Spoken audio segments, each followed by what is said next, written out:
काल्हि खन मिथिलाक्षर में स्वर वर्ण के अ से दीर्घ तक देखने रहूं और आइ री से ल क अह तक देखब।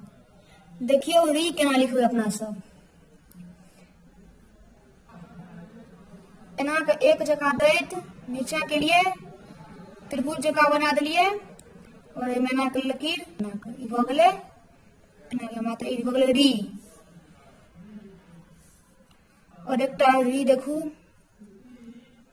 एना के एक जगह बनेलिए, फिर अइयो में त्रिभुज जगह बना दिलिए और एना क के एमे दू बेर एना एना क देलिए।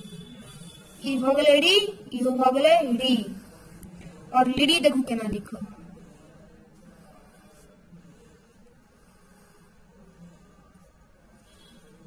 ई भ गेलै लिरी और एकटा लिरी देखू,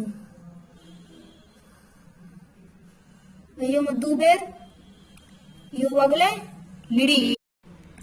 मिथिलाक्षर में दूटा री और दूटा लिरी होय छै। आब ए से ल क अ तक देखू। देखियो ए केना लिखबै।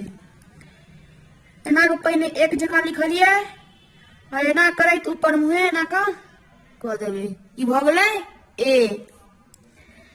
फिर ऐ लिखबै, ऐ में ऊपरे से एना करैत एना के एबै, एना के एक जगह फिर लिखबै, एना के फिर ऊपर मुह एना क देबै, ई भ गेलै ऐ।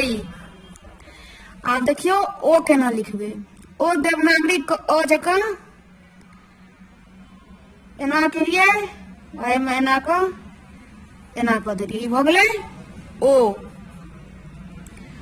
औ लिखबै, इहो एनाहिए लिखबै एकटा जेना ई लिखलिए हँ, एना क देलिए आ एमे एकटा एना कहै छै, ई भ गेलै औ।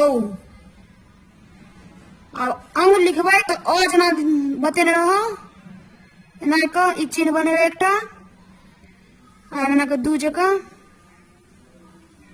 करैत एना क एतय अनुस्वार दऽ देबै, ई भ गेलै अंग। अ सेहो एनाहिए हेतै, एना क दू जगह करैत एना केलिए, एना क आ दू अनुस्वार दऽ देबै, भ गेलै।